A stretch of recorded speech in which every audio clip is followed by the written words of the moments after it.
Welcome to सीधी शिक्षा मैडिनी साथ साथ। चलिए आज हम लोग देखते हैं फिजिक्स का नया चैप्टर जो हम लोग पढ़ रहे थे। 9th A खत्म हो गया, अब हम लोग 9th B की तरफ चल रहे हैं। 9th B में हम लोग देखेंगे समतल पृष्ठ एवं लेंस से प्रकाश का अपवर्तन। इससे पहले जो चैप्टर 9th A में था उसको हम लोग बहुत चीज़ को हम लोग कवर कर चुके हैं। अब हम लोग 9th B स्टार्ट करते हैं। चलिए 9th B के अंतर्गत हमारे पास जो चीज़ है इस चीज़ को देखते हैं। 9th B का समतल पृष्ठ एवं लेंस से प्रकाश का अपवर्तन, इस चीज़ को हम लोग देखते हैं 9th B का।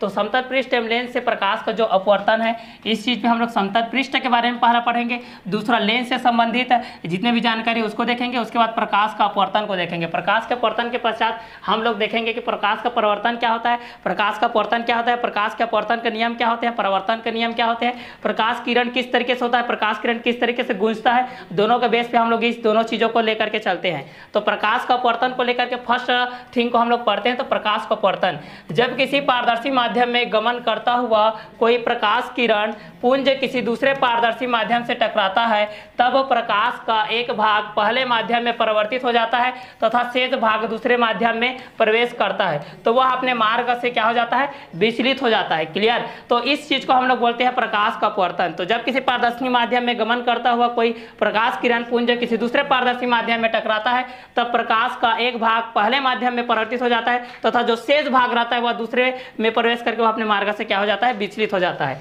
अतः जो प्रकाश किरण होता है एक समांगी माध्यम से, इसमें दो प्रकार के माध्यम होते हैं। पहला आपका समांगी माध्यम होता है, दूसरा विषमांगी माध्यम होता है। उसी प्रकार समांगी माध्यम से दूसरे समांगी माध्यम में प्रवेश करने पर उसके मार्ग बदलने या विचलित होने की क्रिया को प्रकाश का अपवर्तन कहते हैं। तो यहाँ पर आप लोगों को पूछा जाएगा कि प्रकाश का अपवर्तन क्या होता है, तो आप नॉर्मली वे पे इस चीज़ को बोल सकते हो कि जो आपका प्रकाश किरण है एक समांगी माध्यम से दूसरे समांगी माध्यम में प्रवेश करने पर उसके मार्ग बदलने या विचलित होने की क्रिया को प्रकाश का अपवर्तन कहते हैं। क्लियर। तो इसके बेस पे आप लोग प्रकाश का अपवर्तन को आप लोग इस तरीके से इस चीज को बोल सकते हो। इसके अंतर्गत आप लोगों का दो चीज आता है। पहला सघन माध्यम आता है, दूसरा आप लोगों का विरल माध्यम आता है। तो पहला हम लोग देखते हैं सघन माध्यम को, दूसरा देखते हैं विरल माध्यम। सघन माध्यम, सघन मतलब क्या होता है, पास पास। सघन मतलब होता है आपका पास पास और विरल मतलब होता है आपका दूर दूर। विरल मतलब क्या होता है, आपका दूर दूर होता है। ठीक है। तो जिस माध्यम का प्रकाशीय घनत्व अधिक होता है उसे सघन माध्यम कहते हैं और जिस माध्यम का प्रकाशीय घनत्व कम होता है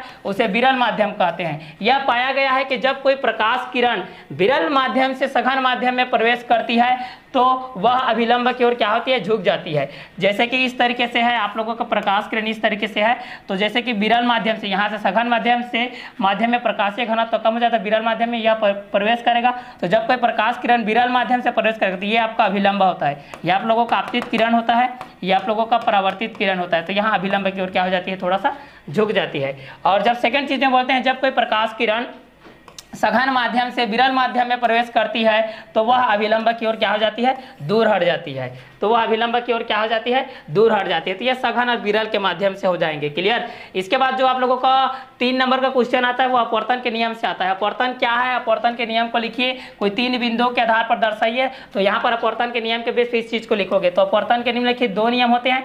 पहला जो नियम होता है क्या होता है, आपतित किरण, अपवर्तित किरण और आपतन बिंदु पर अभिलंब तीनों ही एक ही तल में स्थित होते हैं। यहाँ पर एक ही तल है इस तरीके से, यहाँ पर आप लोगों का हो जाएगा आपतित किरण हो जाएगा और यहाँ पर अपवर्तित किरण हो जाएगा और यहाँ पर आपतन बिंदु हो जाएगा, अभिलंब, ये तीनों एक ही चीज में रहेंगे। तो ये आप लोगों का अभिलंब हो जाएगा, ये आप लोगों का आपतित किरण हो जाएगा और ये आप लोगों का क्या हो जाएगा, अपवर्तित किरण हो जाएगा।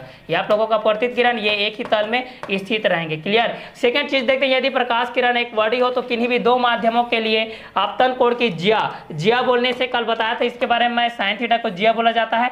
ठीक है। और कॉस थीटा को क्या बोला जाता है, कोजिया बोला जाता है। इस चीज को याद रखना दोनों को कि अपवर्तन कोण की जिया में एक निश्चित अनुपात होता है। इस निश्चित अनुपात को पहले माध्यम के सापेक्ष दूसरे माध्यम का क्या बोला जाता है, अपवर्तनांक बोला जाता है। तो अपवर्तनांक को हम लोग म्यू से शो ऑफ करते हैं। तो इसमें अपवर्तनांक के अपवर्तन के नियम के अंतर्गत आप लोग दोनों चीजों को याद कर सकते हो, या तो आपतित किरण के बेस पे या तो परिवर्तित किरण के बेस पे याद कर सकते हैं। अपवर्तनांक के प्रकार इसमें पूछा जाएगा कि भाई निरपेक्ष अपवर्तनांक क्या होता है और सापेक्ष अपवर्तनांक क्या होता है। तो आप लोग बोलोगे कि अपवर्तनांक के 2 प्रकार के होते हैं। पहला आप लोगों का निरपेक्ष अपवर्तनांक होता है, दूसरा सापेक्ष अपवर्तनांक। निरपेक्ष अपवर्तनांक के अंतर्गत हम लोग देखते हैं कि जब कोई प्रकाश किरण निर्वात नहीं, मतलब जहां पर वायु ना हो, के परावैद्युतांक माध्यम वाला होता है। वायु से चल करके किसी माध्यम में प्रवेश करती है तो निर्वात के सापेक्ष उस माध्यम के अपवर्तनांक को निरपेक्ष अपवर्तनांक कहते हैं। जैसे कांच का अपवर्तनांक होता है, इसके अंतर्गत इसका जो तात्पर्य होता है, कांच के जो निरपेक्ष अपवर्तनांक होता है वह वायु के निरपेक्ष अपवर्तनांक का 1.0003 गुना होता है, लगभग 1 होता है। मान लेते हैं क्योंकि पॉइंट के बाद आप लोगों का 00 डेसिमल के बेस पे कोई भी चीज आएगा उसको हम लोग 1 के बेस पे लेकर के चलते हैं, तो ये आप लोगों का निरपेक्ष अपवर्तनांक के बेस में ये चीज आएगा। आगे के बेस पे हम लोग जब देखेंगे तो निरपेक्ष, अब उस पर कोई प्रकार के कोई सापेक्षिक तत्व नहीं है तो यहाँ पर आप लोगों को सापेक्ष अपवर्तनांक के रूप में पढ़ेंगे, मतलब उस पर आपका सापेक्षित रहेगा। तो जब प्रकाश किरण एक दूसरे के माध्यम में प्रवेश करती है तो पहले माध्यम के सापेक्ष अपवर्तनांक कहते हैं। यदि प्रकाश किरण जल से चलकर के कांच में प्रवेश करती है, यदि कोई प्रकाश किरण है इस तरीके से, वह वाटर से मतलब जल से चल करके किस पर प्रवेश कर रही, कांच पर, मतलब ग्लास से, वाटर से ग्लास में आप लोगों का इंटर करे, वाटर से यहाँ पर ग्लास में इंटर कर रही है, या सेकंड चीज होता है या तो ग्लास से होकर के वाटर के में प्रवेश करता है। तो यहाँ पर फर्स्ट चीज है किसमें प्रवेश करती है, कांच में प्रवेश करती है, तो जल के सापेक्ष कांच के अपवर्तनांक को हम लोग μ8 से प्रदर्शित करते हैं, मतलब ये है वाटर से है। देखिए वाटर के बेस पे है, वाटर V फॉर वाटर होता है, G फॉर ग्लास के बेस पे होता है। तो निरपेक्ष अपवर्तनांक की जो दूसरी परिभाषा है उसको हम लोग इस तरीके से परिभाषित कर सकते हैं कि निर्वात या वायु में प्रकाश की चाल और माध्यम में प्रकाश की चाल के अनुपात को उस माध्यम के हम लोग निरपेक्षशील या निरपेक्ष तत्व के रूप में जानते हैं, जिसमें वायु या निर्वात प्रकाश की चाल के वेग में प्रदर्शित नहीं होता है। इसके अंतर्गत जो निर्वात में प्रकाश की जो चाल होती है, यहाँ पर पूछा जाता है कि किसमें प्रकाश की चाल सर्वाधिक होती है, तो यहाँ पर है निर्वात में जो प्रकाश की चाल होती है वह सर्वाधिक होती है, क्योंकि वायु का दौरा इस पर नहीं पड़ता है, मतलब वायु इसके आसपास में नहीं आता है, इस कारण से जो इसकी चाल होती है वह सर्वाधिक होती है। अन्य माध्यमों का जो अपवर्तनांक होता है वह सदैव 1 होता है, लेकिन यहाँ निर्वात में ये क्या होती है, इसकी सर्वाधिक होती है। इसके बेस पे हम लोग जो अपवर्तनांक की जो निर्भरता है वो 2 चीज के रूप में पूछा जाएगा, तो आप लोग इस चीज को बोलोगे कि किसी पदार्थ का अपवर्तनांक निम्न कारकों पर निर्भर करता है। पहला जो निर्भर करेगा वह हो जाएगा आप लोगों को माध्यम के जोड़े की प्रकृति पर, जो दूसरा होता है वो विरल माध्यम के सापेक्ष सघन माध्यम के अपवर्तनांक 1 से अधिक होता है, तथा जो सघन माध्यम के सापेक्ष जो विरल माध्यम का अपवर्तनांक होता है वह 1 से कम होता है। मतलब जब यह सघन के सापेक्ष विरल में जाता है तब वह 1 से क्या होता है, कम होता है, लेकिन जब यह विरल से सघन के माध्यम में जब अपवर्तनांक से जाता है तो वह 1 से अधिक होता है। जो सेकंड चीज होता है वह माध्यम की भौतिक अवस्था पर होता है। माध्यम की भौतिक अवस्था जितनी भी उसकी भौतिक अवस्था है उस पर निर्भर रहता है। माध्यम का घनत्व अधिक होने पर उसका अपवर्तनांक भी क्या होता है, अधिक होता है। अगर इसको हम लोग प्रकाश के तरंग दैर्ध्य पर देखते हैं तो μ इक्वल टू हो जाता है आपका a प्लस b बाय जो लैम्डा का स्क्वायर होता है, जिसको हम लोग प्रकाश का तरंग दैर्ध्य के रूप में शो अप करते हैं। इसके अनुसार जो हमारे पास जो बैगनी रंग के लिए होता है जिसका तरंग दैर्ध्य सबसे कम होता है और लाल रंग का तरंग दैर्ध्य सबसे अधिक होता है। तो यहाँ पर आप लोग इस चीज को याद रखिएगा, क्वेश्चन में आता है 1 नंबर में कि किसका तरंग दैर्ध्य ज्यादा होता है, तो बैगनी का आपके पास कम होता है और लाल रंग का तरंग दैर्ध्य आपके पास क्या होता है, ज्यादा होता है। तो यहाँ पर तरंग दैर्ध्य से रिलेटेड जो भी क्वेश्चन आएंगे इस दोनों चीजों को आप लोग कवर अप करके चलेंगे। इसके बाद ये जो चौथा जो निर्भरताशीलता है वह उसके माध्यम के ताप पर है। चौथा जो निर्भरताशीलता है वो आपके माध्यम के ताप पर है। किसी माध्यम का ताप बढ़ाने पर उसका अपवर्तनांक क्या हो जाता है, कम हो जाता है। तो जैसे जैसे आप किसी का ताप बढ़ाते हैं तो उसका अपवर्तनांक क्या होने जाता है, कम होते जाता है। तो इस चीज को आप लोग देखिएगा। अपवर्तनांक का कारण किस किस तरीके से होता है, इस अपवर्तनांक के कारण को हम लोग यहाँ पर देखते हैं। तो अपवर्तनांक का कारण जो होता है वह भिन्न भिन्न माध्यमों में प्रकाश की चाल का भिन्न भिन्न होता है। तो इस चीज को ज्ञात करने के लिए हमारे जो एक साइंटिस्ट है, भौतिकी शास्त्री है, हाइगन ने एक प्रकाश के सिद्धांत के अनुसार एक नियम दिया था। जब उन्होंने ये बोला कि जब एक तरंगार्ग जो तरंग से लिप्त रहे पहले माध्यम से दूसरे माध्यम की ओर प्रवेश करता है तो उसकी चाल क्या होती है, बदल जाती है। अब जाहिर सी बात है कि पहले माध्यम से वह दूसरे माध्यम की तरफ जाएगा तो क्या होगा, उसका चाल तो बदलेगा ही बदलेगा। यदि पहले माध्यम में प्रकाश की चाल अगर v1 हो तथा दूसरे माध्यम में प्रकाश की चाल v2 हो तो जाहिर सी बदल जाएगा, v इक्वल टू हो जाएगा। यहाँ से अगर हम लोग देखेंगे तो v1 माइनस v2, अगर दूसरे के बेस पे देखेंगे बड़ा में छोटे को घटाएंगे तो v2 माइनस v1 के बेस पे ये रहेगा। तो इसको तरंग दैर्ध्य के रूप में हाइगन के तरंग दैर्ध्य के सिद्धांत के अनुसार इस चीज को बताया गया था, जिसने 2 स्थिति दिया था। जिसमें जो पहला स्थिति के बेस पे ये दिया था कि जब प्रकाश विरल माध्यम से सघन माध्यम में प्रवेश करती है तो जो विरल माध्यम में प्रकाश की चाल है वह सघन माध्यम में प्रवेश की चाल से क्या होती है, अधिक होती है। इस चीज को इन्होंने फर्स्ट स्थिति के अनुसार में बताया था। और सेकंड स्थिति के अनुसार उन्होंने ये चीज बताया था कि जब प्रकाश सघन माध्यम से विरल माध्यम में प्रवेश करती है जब प्रकाश सघन माध्यम से जब विरल माध्यम में क्या करती है, प्रवेश करती है, तो स्पष्ट है कि इस स्थिति में प्रकाश किरण अभिलंब से दूर हट जाएगी। ये आप लोगों का अभिलंब है, तो यहाँ से ये दूर हटने लगेगा भाई।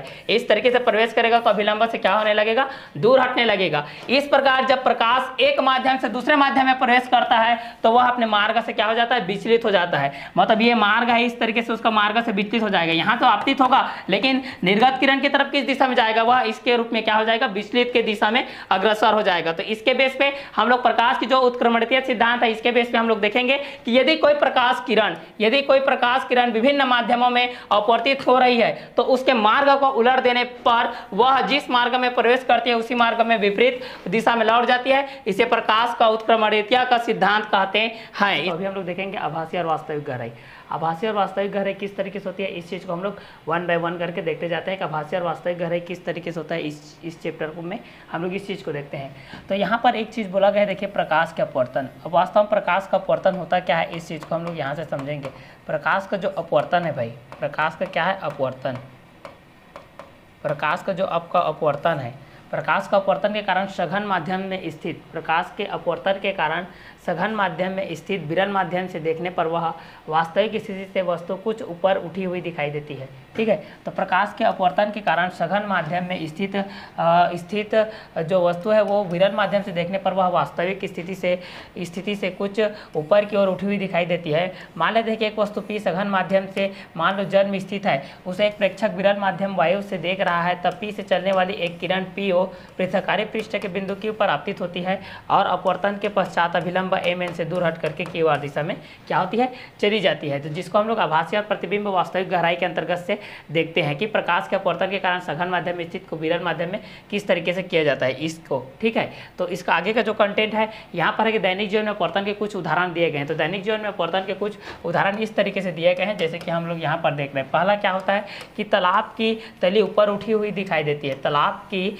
जो तली ऊपर उठी दिखाई देती है। जो सेकेंड चीज़ होती है वो क्या होती है, सीधी छड़ का कुछ भाग पानी में डूबा होने पर वह मुड़ी हुई दिखाई देती है, वह मुड़ी हुई दिखाई देती है। तो ये दैनिक जीवन में इसके अंतर्गत आते हैं। जो थर्ड चीज़ होती है, सूर्य क्षितिज के नीचे होने पर दिखाई देता है। जो थर्ड चीज़ क्या है, यहाँ पर इस चीज़ को देखते हैं कि सूर्य क्षितिज के नीचे होने पर भी क्या होती है, दिखाई देती है। और जो चौथा चीज़ होता है, चौथा चीज़ क्या बोल रहा है कि सूर्य और तारे अपने वास्तविक स्थिति से कुछ ऊपर उठे हुए क्या होते हैं, दिखाई देते हैं। तो पांचवा चीज़ में जो सूर्य होते हैं, जिसको आप लोग देखते हैं, अनुभव भी किए होंगे कि सूर्य और तारे अपने वास्तविक स्थिति से कुछ ऊपर उठे हुए भी दिखाई देते हैं। इसके बाद जो पांचवा एग्जाम्पल है, देखिए पांचवा जो हमारे पास अनुप्रयोग के अनुसार है वो क्या है, यहाँ पर तारे टिमटिमाते हुए दिखाई देते हैं। और जो छठवा है वो क्या है, ग्रह टिमटिमाते हुए दिखाई नहीं देते हैं। तारे टिमटिमाते हुए दिखाई देते हैं और ग्रह टिमटिमाते हुए दिखाई नहीं देते हैं।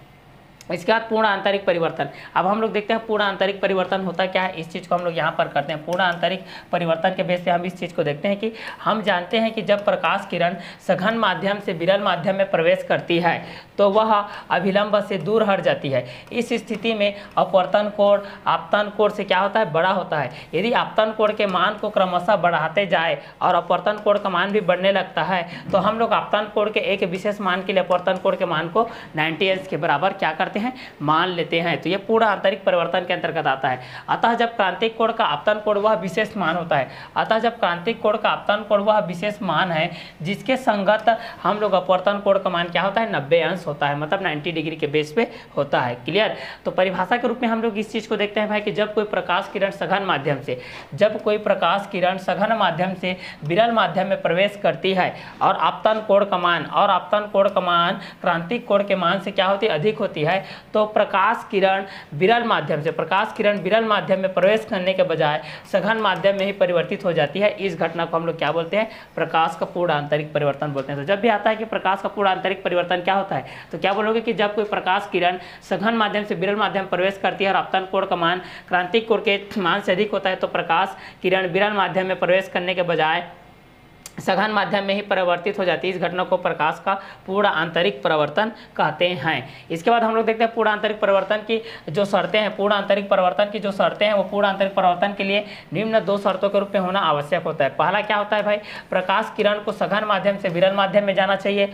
दूसरा क्या होता है भाई, आपतन कोण के मान को क्रांतिक कोण के मान से क्या होनी चाहिए, सदैव अधिक होनी चाहिए। तो पहला चीज़ क्या बोलोगे, प्रकाश किरण को सघन माध्यम से विरल माध्यम में जाना चाहिए और दूसरा आपतन कोण के मान को क्रांतिक कोण के मान से क्या होनी चाहिए, अधिक होनी चाहिए। इसके बाद क्या है कि क्रांतिक और सघन माध्यम के अपवर्तनांक में जो संबंध होता है, इस चीज़ को हम लोग यहाँ पर देख रहे हैं, जो कि आप लोगों के चीज़ पे है। जो देखते हैं, मान लेते हैं कि प्रकाश किरण सघन माध्यम कांच से विरल माध्यम वायु में जा रही है, तो सघन माध्यम में आपतन कोण I तथा विरल माध्यम में अपवर्तन कोण R, अतः सघन माध्यम के सापेक्ष विरल माध्यम का अपवर्तनांक। क्लियर। तो इस तरीके से, जैसे कि कांच है, ग्लास से हम लोग एयर में जा रहा है, इस तरीके से, या एयर से किस में जा रहा है, ग्लास में, तो इस तरीके से इसको हम लोग शो अप करते हैं अपवर्तनांक के माध्यम से। जब हम लोग क्रांतिक कोण और सघन माध्यम के बीच में इस चीज़ को लेते हैं, ठीक है। क्रांतिक कोण की निर्भरता, क्रांतिक कोण किन किन कारकों पर निर्भर करता है भाई, इस चीज़ को देखते हैं। तो क्रांतिक कोण का मान निम्न कारकों पर निर्भर करता है। पहला क्या होता है भाई, पहला होता है प्रयुक्त प्रकाश के रंग पर। बैगनी रंग के लिए इसका अपवर्तनांक सर्वाधिक होता है, अतः क्रांतिक कोण का मान बैगनी रंग के लिए सबसे कम तथा लाल रंग के लिए अपवर्तनांक सबसे अधिक होता है। अतः क्रांतिक कोण का मान लाल रंग के लिए सबसे अधिक होता है। क्लियर। तो लाल रंग के लिए सबसे अधिक होता है, बैगनी रंग के लिए क्या होता है, सबसे कम होता है। ठीक है। दूसरा चीज़ देखते हैं सघन और विरल माध्यम के जोड़े पर। दूसरा हम लोग ये चीज़ देखते हैं कि सघन और विरल माध्यम के जोड़े पर क्रांतिक कोण का मान सघन और विरल माध्यम के जोड़े पर निर्भर करता है। कांच और वायु के जोड़े के लिए क्रांतिक कोण का मान लगभग 42 अंश, जल और वायु के जोड़ों के लिए लगभग 49 अंश तथा हीरे और वायु के जोड़े के लिए लगभग 24 अंश होता है। तीसरा चीज जो होता है वो होता है ताप पर। ताप बढ़ाने पर माध्यम का अपवर्तनांक घटता है, अतः क्रांतिक कोण का मान क्या होता है, बढ़ते जाता है। क्रांतिक कोण का मान क्या होते जाता है, बढ़ते जाता है। तो जब हम लोग इसको सघन माध्यम और विरल माध्यम के जोड़े पर देखते हैं तो इस तरीके से होता है। इसके बाद हम लोग देखते हैं पूर्ण परावर्तन के कुछ उदाहरण। जो पूर्ण परावर्तन है उसका कुछ उदाहरण हम लोग यहाँ पर देखते हैं। तो पानी से भरे बीकर में एक खाली परख नली को डुबाकर उसे ऊपर से देखने पर उसका ऊपरी भाग इस प्रकार चमकदार दिखाई देता है, जैसे कि कलाई पर दी गई हो, जैसे कि कलाई पर क्या की गई हो। आगे इसका जो है धातु की गेंद पर जब काजल पोतकर हम उसे पानी में लटकाते हैं, धातु की गेंद पर। दूसरा क्या है, धातु की गेंद पर काजल पोतकर उसे पानी में लटकाते हैं तो वह चांदी के समान क्या होती है, दिखाई देती है। और जो तीसरा चीज होती है, हीरे की चमक भी पूर्ण परावर्तन के कारण होता है। जो हीरे की चमक होती है वो भी आप लोगों के पूर्ण आंतरिक परावर्तन के कारण होता है। इसका आगे का जो कंटेंट है, पूर्ण आंतरिक परावर्तन के कारण ही कांच के अंदर, क्लियर, पूर्ण आंतरिक परिवर्तन के कारण ही कांच के अंदर बुलबुल या पानी के अंदर वायु के बुलबुले चमकीले दिखाई देते हैं। और जो पांचवा चीज होता है, पूर्ण आंतरिक परिवर्तन के कारण चटके कांच की दरार क्या होती है, चमकती हुई दिखाई देती है। जिसको आप लोग गाड़ी वगैरह में जब एक्सीडेंट होता है तो देखे होंगे कांचों को चिटकना, या खिड़कियों को वगैरह का, विंडोज का भी देखे होंगे। क्लियर। इसके बाद क्या है, रेगिस्तान में मरीचिका। रेगिस्तान में मरीचिका किस तरीके से होते हैं, इस चीज को देखते हैं। रेगिस्तान में मरीचिका, रेगिस्तान में दिन के समय यात्रियों को कुछ दूरी पर जलाशय या झील दिखाई देता है। उसमें आसपास के पेड़ पौधों के प्रतिबिंब ऐसे दिखाई देते हैं जैसे वे पानी के किनारे हों, किंतु वहां पहुंचने पर जलाशय या झील को नामो निशान नहीं होता है। इस दृष्टिभ्रम को हम लोग मरीचिका कहते हैं। इस दृष्टिभ्रम को हम लोग क्या बोलते हैं, मरीचिका, जिसको आप लोग भली भांति रूप से जानते हैं। इसके आगे क्या है, ठंडे देशों में अक्सर समुद्र तट पर खड़े व्यक्ति को, ठंडे देशों में अक्सर समुद्र तट पर खड़े व्यक्ति को दूर से आता हुआ जहाज ऊपर वायु में उल्टा लटका हुआ दिखाई देता है। इस दृष्टिभ्रम को हम लोग ठंडे देशों के क्या बोलते हैं, मरीचिका कहते हैं। इस भ्रम को हम लोग ठंडे देशों के क्या बोलते हैं, मरीचिका कहते हैं। आगे देखते हैं पूर्ण आंतरिक परिवर्तन का उपयोग। पूर्ण आंतरिक परिवर्तन का प्रयोग किस तरीके से होता है, इस चीज को हम लोग 1 बाय 1 करके देखते जाते हैं। तो पूरा परिवर्तन प्रिज्म के अंतर्गत, यह कांच का एक समकोणीय समद्विबाहु प्रिज्म होता है जिसका एक कोण 90 अंश तथा शेष 2 कोणों में से प्रत्येक कोण 45 अंश का होता है। इस प्रिज्म के पदार्थ का अपवर्तनांक 1.5 होता है, जिससे वायु के सापेक्ष इसके क्रांतिक कोण का मान क्या होता है, 42 अंश के क्या होता है, बराबर होता है। इसके बाद क्या है, उपयोग करते हैं तो प्रकाश किरण के मार्ग को एक समकोण में मोड़ना। तो उपयोग के दृष्टि से हम लोग इस चीज को देखते हैं, प्रकाश किरण के मार्ग को एक समकोण के रूप में मोड़ते हैं। दूसरा हम लोग देखते हैं, इसका चीज होता है वो प्रकाश किरण के मार्ग को हम लोग 2 समकोण से क्या करते हैं, मोड़ देते हैं। इसको 1 बाय 1 करके दोनों को अटैचमेंट कर देते हैं। क्लियर। इसके बाद का जो कंटेंट है क्या है, जब हम लोग उल्टे प्रतिबिंब को उसी दिशा में लेते हैं, जब हम थर्ड चीज में उल्टे प्रतिबिंब को उसी दिशा में लेते हैं तो उसमें हम लोग क्या करते हैं, सीधा प्राप्त करते हैं। तो ऐसे प्रिज्मों को अनुलोमक या ऊर्ध्वशीर्षकारी प्रिज्म कहते हैं। ऊर्ध्वशीर्षकारी प्रिज्मों का उपयोग हम लोग प्रमामी लालटेन में किया जाता है। जो लालटेन वगैरह रहता है, जो लाइट वगैरह का काम किया जाता है, इलेक्ट्रिसिटी वगैरह का, उस पर हम लोग इसका यूज करते हैं। प्रकाशिक तंतु, ऑप्टिकल फाइबर, ये 2 नंबर का आता है कि प्रकाशिक तंतु क्या होता है। तो आप लोग क्या बोलोगे कि प्रकाशिक तंतु पूर्ण आंतरिक परिवर्तन पर आधारित एक ऐसी युक्ति है जिसकी सहायता से प्रकाश सिग्नल के रूप में श्रव्य तथा दृश्य संकेतों को उसी तीव्रता के साथ सीधे या टेढ़े मेढ़े मार्ग से अल्प दूरी या लंबी दूरी तक क्या किया जाता है, ले जाया जा सकता है, जिसको हम लोग क्या बोलते हैं, प्रकाशिक तंतु कहते हैं। ये आप लोगों के प्रकाशिक तंतु के अंतर्गत आता है। इसके बाद हम लोग देखते हैं कि प्रकाशिक तंतु के निर्माण में प्रमुख आवश्यकता जो होती है वो किस तरीके से होती है, प्रकाशिक तंतु का प्रभाव किस तरीके से पड़ता है, इस चीज को हम लोग देखते हैं। तो प्रकाशिक तंतु के निर्माण में प्रमुख आवश्यकता यह है कि इनके भीतर लंबी दूरियां तय करते समय प्रकाश का अवशोषण बहुत ही कम होना चाहिए। इसे क्वार्टज या पदार्थों के शोधन तथा विशिष्ट विरचन से बनाया जाता है, जिसमें हम लोग सिलिका कांच तंतुओं में 1 किलोमीटर लंबे तंतु में प्रकाश के 95% से भी अधिक भाग को संचरित करना क्या होता है, संभव होता है। तो इस चीज को हम लोग प्रकाशिक तंतु के रूप में इस चीज को हम लोग देखते हैं। क्लियर। इसके बाद वाला जो कंटेंट है क्या होता है, इसकी बनावट पर हम लोग देखते हैं। तो इसकी जो बनावट होती है, एक प्रकाशिक तंतु के प्रदर्शित किया गया है। इसके 3 भाग होते हैं। पहला क्या होता है, क्रोड होता है। तो केंद्रीय भाग को क्रोड कहते हैं, जो एक समान अपवर्तनांक वाले कांच या प्लास्टिक से क्या होता है, बना होता है। इसका व्यास 5 माइक्रोमीटर से 100 माइक्रोमीटर तक होता है। सेकेंड चीज, इसका जो सेकेंड चीज है, इस सेकेंड चीज को हम लोग यहाँ से देखते हैं भाई, आच्छाद या क्लैडिंग के रूप में। केंद्रीय भाग के ऊपर क्रोड के अपवर्तनांक से कम अपवर्तनांक के पदार्थ की परत होती है, जिसे क्लैडिंग कहते हैं। इसका व्यास 100 माइक्रोमीटर से 400 माइक्रोमीटर तक होता है। इसका व्यास 100 माइक्रोमीटर से 400 माइक्रोमीटर तक होता है, जिसको हम लोग आच्छाद या क्लैडिंग कहते हैं। क्लियर। इसके बाद हमारे पास जो कंटेंट है, इस चीज को देखते हैं। थर्ड जो सुरक्षात्मक जैकेट है, थर्ड जो चीज है, इस चीज को हम लोग देखते हैं सुरक्षात्मक जैकेट के रूप में इस चीज को देखते हैं। सबसे बाहरी आवरण या परत, जिसे सुरक्षात्मक आवरण कहते हैं, यह विद्युत रोधी पदार्थ का बना होता है, जिसमें प्रकाशीय तंतु सीधा या टेढ़ा मेढ़ा हो सकता है। जिसमें प्रकाशीय तंतु जो होता है वो क्या होता है, सीधा या टेढ़ा मेढ़ा हो सकता है। तो यह प्रकाशीय तंतु के अंतर्गत आता है, जिसमें कि थर्ड के बेस पे हम इस चीज को देखें। अगला जो होता है वो कार्यविधि के बेस पे होता है। कार्यविधि के बेस पे अगर इस चीज को हम लोग देखते हैं, तो कार्यविधि के बेस पे इस चीज को देखते हैं तो क्या होता है, जब प्रकाश तंतु के एक सिरे पर छोटे कोण पर आपतित होता है, तो वह तंतु अंदर की ओर क्या करने लगता है, गुजरने लगता है। तो इसका तंतु और क्लैडिंग के अंतरापृष्ठ से बार बार पूर्ण आंतरिक परिवर्तन होता है, क्योंकि आपतन कोण का मान क्लैडिंग के सापेक्ष तंतु के क्रांतिक कोण से क्या होने लगता है, अधिक होने लगता है। तो इस प्रकार कई बार पूर्ण आंतरिक परिवर्तन के पश्चात प्रकाश अंत में दूसरे सिरे से उतनी ही तीव्रता के साथ क्या होती है, बाहर निकलते जाती है। मतलब 1 by 1 करके वो अल्टरनेट क्या होती जाती है, निकलती जाती है। जबकि इसकी कार्यविधि के अंतर्गत में इस चीज को देखते हैं। तो इसका उपयोग की दृष्टि से देखते हैं तो चिकित्सा क्षेत्र में, मेडिकल फील्ड में इसका बहुत उपयोग होता है भाई। क्या होता है, चिकित्सा और प्रकाशीय जांच में प्रकाश नलियां, लाइट और पाइप की भांति इसका उपयोग किया जाता है। प्रकाशिक तंतुओं की सहायता से फेफड़ों के आंतरिक भाग, ग्रसिका, आमाशय और आंतों तथा शरीर के अन्य भागों, जिनको प्रत्यक्ष रूप से नहीं देखा जा सकता है, इसका क्या किया जाता है, अध्ययन किया जाता है। और जो सेकेंड चीज होता है भाई, क्या होता है, प्रकाशीय सिग्नलों के जो प्रेषण के लिए इनका हम लोग उपयोग किया जा सकता है। और जो थर्ड चीज होता है भाई, थर्ड क्या होता है, चिकित्सा उद्देश्य के लिए शरीर के अंदर लेजर किरणों को ले जाने के लिए प्रकाशिक तंतुओं का क्या किया जाता है, उपयोग किया जाता है। तो इसका उपयोग देखिए चिकित्सा के क्षेत्र में लेजर के रूप में, इलेक्ट्रिसिटी के फेस में, प्रकाशीय अंतों के रूप में, शरीर के अन्य भागों के इलाजों में भी इसका उपयोग किया जाता है।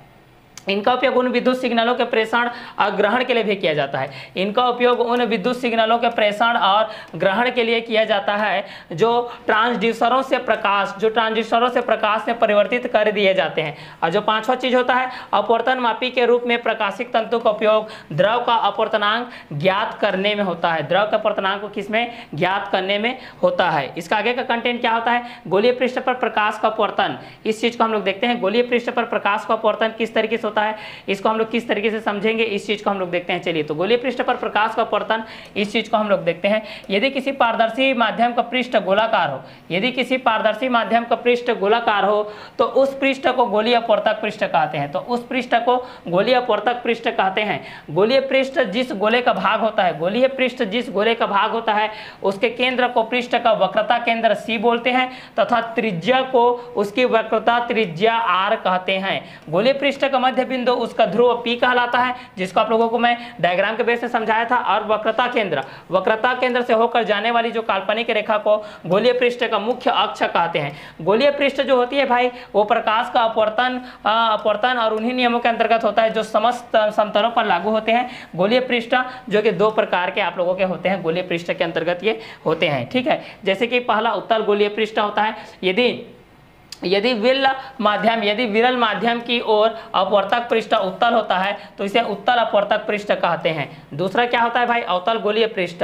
यदि विरल की ओर अपवर्तक पृष्ठ अवतल होता है तो इसे अवतल अपवर्तक पृष्ठ कहते हैं, अवतल अपवर्तक पृष्ठ कहते हैं। आगे का कंटेंट क्या है, चिन्ह प्रपाटी के अनुसार हम लोग ये देखते हैं, निर्देशांक चिन्ह प्रपाटी के अनुसार कि जो प्रकाश किरण होती है भाई, जो प्रकाश किरण होती है वह सदैव बाईं ओर से आपतित की जाती है, मतलब इधर से आपतित की जाती है, बाईं ओर से, दाईं ओर से आपतित नहीं की जाती है।